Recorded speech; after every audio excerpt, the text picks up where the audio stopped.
এই রাস্তাটা হবে আজ 6-7 দিন হল, 3-4 দিন হল মাত্র। তো এলায় তো এলে সব উঠে না ফেলান দেয়, কি কাজ করলে এটা? এটা কোন কাজ করলে? এটা টাকালা সব মারাতে ফেলান দিলে কোনটা এটা 2 আঙুলে নি দেয়। আশা কোনোদিন রাস্তাটা ফাঁকা হবে, ভালো হবে, আমাদের যানবাহন থাকবে, ঠিকঠাক হবে। তো এলায় তো রাস্তা উঠে ফেলান দেয় 3 দিনের মধ্যে। কয়দিন আমার কি যে চলবো এই রাস্তাটা? কদিনকে উঠে যায় এটা বালি বালি এগুলা সবগুলা এলাকা হ্যাঁ রে ওদিন উঠে যায় হ্যাঁ রে এলা কাম করলে এলা এলা এলা ঠিক মতো ঢালাই দিইনি। আমাদের এটা হলো বাঘাবালিকা লুতুর দোকানের সামনে। আমাদের এই রাস্তাটা প্রায় 12 বছর ধরে হয় নাই। আমরা এই 12 বছর ধরে বর্ষার সময়ে অনেক ঝড়ঝাপটা গেছে, আমরা যাতায়াত করতে পারি না। অথচ আমাদের এটা পৌরসভা, 5 নং ওয়ার্ডের পৌরসভা, কিন্তু আমরা এটাতে অনেক বর্ষার সময় হাঁটাচলা করতে আমাদের অনেক কষ্ট হচ্ছে। আর আমরা ভাবছিলাম যে এবার রাস্তাটা পাকা হবে, ভালো মজবুত হবে, কিন্তু এবার দেখি আরও রাস্তাটা করার পরেও 1 মাসও টিকে নেই। তাতে করছে সেদিনেই, যেদিন করছে সেদিনেই হালকা করে উঠে যাচ্ছে, তারপরের দিন থেকে দেখি যে অনেকটা উঠে গেছে। আর আমাদের এই রাস্তাটা করার যে পুলগুলো ছিল, পুলগুলো সব বন্ধ করে দিছে। আর পুলগুলো বন্ধ করে দেওয়ার কারণে আমাদের যে জায়গা জমিগুলো আছে এগুলোতে কাঠ ফসল হচ্ছে না। আর এগুলাতে মানে অনেক পানি নিষ্কাশন করার কোনো ব্যবস্থা নাই, পানি নিষ্কাশন করার ব্যবস্থা নাই। আর এই রাস্তাটা আমার মনে হয় আর 2 মাসও টিকবে না। যে এই রাস্তাটি হচ্ছে প্রায় 1/2 কিলো রাস্তা গেছে, এটা হচ্ছে পালিগায় এই রাস্তাটি করা হয়।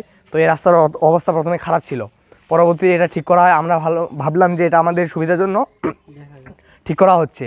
পরবর্তীতে রাস্তা কিছুদিন যাওয়ার সাথে সাথে আমরা দেখতেছি যে এর যে পাথরগুলো আছে, পাথরগুলো উঠে যাচ্ছে। এগুলো হচ্ছে যে পাথরটা হচ্ছে প্রায় হাফ ইঞ্চিও দেওয়া হয় নাই এই রাস্তার উপরে। যেদিন এই রাস্তাটি কাজ চলে সেদিন আমরা এগুলো বলছিলাম, তারা বলছে যে কয়েকদিন গেলে রাস্তা ঠিক হয়ে যাবে। পরবর্তীতে আমরা দেখি যে এগুলা ঠিক না হয়ে আরও উঠে যাচ্ছে। তারপরে এই রাস্তার এখানে শুধু না, সামনে আরও এরকম হয়েছে যে পাথরগুলো উঠে চলে যাচ্ছে। হ্যাঁ, আমাদের এই রাস্তাটা গত 1 সপ্তাহ আগে কাজ সম্পূর্ণ হয়েছে আর কি। তো আমরা কাজ যখন শুরু হয় বা যখন তারা ঢালাই দিচ্ছিল, আমরা ওদেরকে বলছিলাম যে ভাই ঢালাই তো ভালো হচ্ছে না, স্যারছে বা পা দিয়ে হাত দিয়ে খোঁচা দিলে ভাই তো এটা উঠে যাচ্ছে। ওরা বলছে যে 2-3 দিন গেলে হয়তো এটা ঠিকঠাক হয়ে যাবে ভাই, ঠিক আছে, এটা আগে বসবে জামবে তারপরে। কিন্তু দেখেন আপনারা স্বচক্ষে দেখতে পাচ্ছেন কী অবস্থা। তাহলে এভাবে স্বচক্ষে আপনারা দেখতেছেন এটা কী অবস্থা, পা দিয়ে খোঁচা দিলেই সব কিছু উঠে চলে যাচ্ছে। তাহলে এই রাস্তায় মানুষ কী নিশ্চয়তা নিয়ে হাঁটাচলা করবে? বা একটা ভারী যানবাহন, এদিকে তো সবাই কৃষিকাজের সাথে জড়িত, বুঝছেন, এদিকে তো সবাই কৃষিকাজের সাথে জড়িত, একটা যানবাহন, ভারী যানবাহন নিয়ে গেলে তো রাস্তা ভাঙে পড়ে যাবে। তাহলে এই রাস্তা করে লাভ কী হলো? তাহলে এই হচ্ছে অবস্থা আর কি। তো আমি কালকে লোক পাঠাইছিলাম, বুঝছেন? হ্যাঁ, দেখে আসতে ওই যে মুক্তার ওইখানে নাকি একটু সমস্যা হয়েছে। হ্যাঁ, হুম, আজকে ওই যে মিস্ত্রি আসছিল, কিন্তু বৃষ্টি হচ্ছিল ওই জন্য আর ওই কাজ করতে দিইনি। কি সমস্যা হয়েছে ওইটা ওই আরো ভিটামিন দিতে হবে আর কি ওগুলাতে, সেগুলো গায়ে উঠে যাচ্ছে। 1 ফুট মারি দিব, তারপরে দেখি কি হচ্ছে, নাহলে তখন ব্যবস্থা নেবে। এটা এই হচ্ছে বিষয়। ও, তো আমার দিনের বৃষ্টি পালাক, তারপরে এটা ট্রিটমেন্ট নিব।